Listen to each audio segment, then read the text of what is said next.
السلام عليكم، ازيكم يا حبايبي؟ عاملين ايه؟ وحشتوني جدا جدا جدا. جايه لكم النهارده بفيديو الترند اللي طالع اليومين دول، المبكبكه بالجمبري. لقيت ولادي طلبوها مني وقالوا لي يا ماما عايزين نعمل المكرونه المبكبكه بالجمبري، الترند جديد. طب اسيبهم كده يبقوا نفسهم في حاجه؟ لقيت عندي شويه جمبري في الفريزر، وهم بصراحه كانوا حتى ما يكملوش نص كيلو يعني. فبدات ان انا حطيتهم كده وقلت هنضفهم. تنظيفه بيكون سهل جدا، هو بتتعمل بالجمبري يكون سليم كده زي ما انتوا شايفين.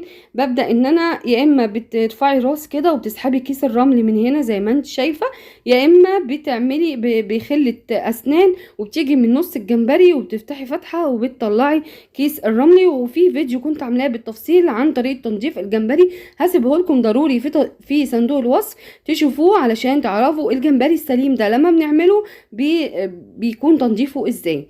وبالمقص كده بدأت قصيت الشراشيب بتاعة رجلين الجمبري دي عشان يبقى شكله حلو وظريف كده.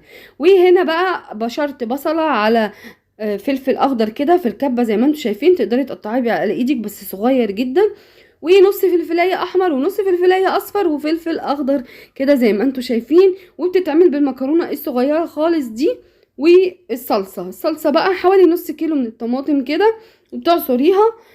وبنبدأ بقى كده على البوتاجاز نحط بقى حلة سخنة كده، الزيت يسخن كويس قوي، ونبدأ نحط البصل وعليهم نص معلقة من الثوم المفروم او فصين من الثوم المهروسين. وببدأ اقلب كده زي ما انتم شايفين.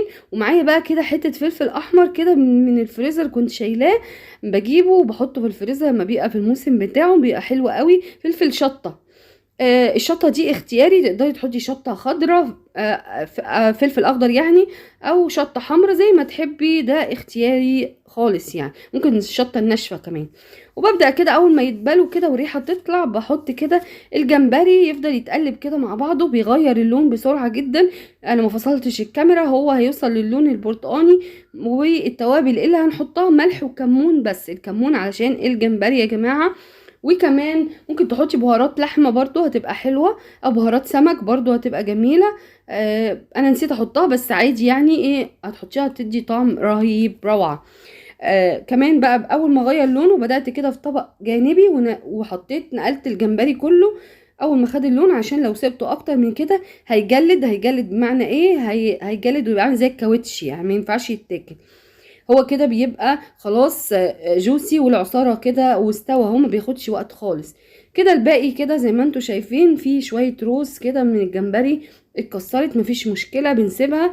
وبدأت حطيت بقى يعني حوالي كوباية من المية، وهبدأ احط بقى الصلصة. لو هتعصري انا عشان دي كانت صلصة عادي في الفريزر، لو هتعصري طماطم فريش بتكتري المية بتاعتها بحيث ان هي تبقى ايه يعني، ابدأ كده لازم اغطي هي عليها تكون وبسيبها فيها لحد سوائل لما كتير، لان تغلي، احنا وظبطت هنسلق الملح المكرونه وكل نيه، حاجة كده هنحطها تمام زي كده اهي الفل. زي ما انتوا شايفين وكمية على طول المية كده بتكون اكتر في من الصلصة اول ما بتغلي الصلصه كده خالص. بتتسوى كده مع بسقط بعضها. المكرونة كده وبسيبها، ولازم وبخلي كده مقدار مسافة الميه او مية الصلصه كتير بيكون يعني، اكتر مسافة من مثلا ايه كميه نص المكرونه، صباع يعني كده، يعني مش حوالي عقلة نص حوالي صباع، 5 سنتي يكون كده مثلا، حوالي يكون في 3 4 سوائل كده، سنتي كده، لان هي بحيث ان المكرونه انا يبقى المية بتشرب بتاعتها السوائل كتيرة. هي لانها بنسلقها حلاوتها ما هنا في يكون فيها الصلصه دي. الصلصة وببدأ صوص كده كده. خلاص ظبطت الملح وظبطت كل حاجة، حطيت عليها مكعب مرق الدجاج، بيفرق جدا في الطعم بيخليها حلو. لو ما عندكيش او اختياري مش عايزة تحطي مرق الدجاج ما تحطيهاش.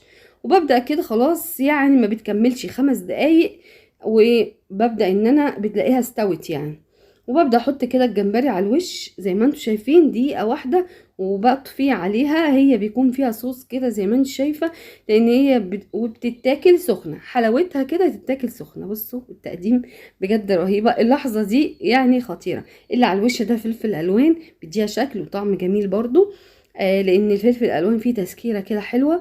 وكمان بقى كده اهي زي ما انتم شايفين هي حلاوتها بتتاكل سخنة، لما بتبرد ما بتبقاش قد كده يعني للأمانة، فلازم بتتاكل سخنة كده. وحلاوتها برضو التركة التانية انها تكون مشطشطة كده، بجد بتفرق جدا في الطعم وبتخليها روعة. بقى بطلع كده الجمبري على الوش بقى عشان ناخد اللقطة بقى يا جماعة يعني، يدي شكل حلو كده. وادي اهي نهايتها وشكلها الجميل جدا. ما تنسوش تشتركوا في القناة وتفعلوا زر الجرس عشان تكونوا من عيلتي الكبيرة. بحبكم في الله، باي باي.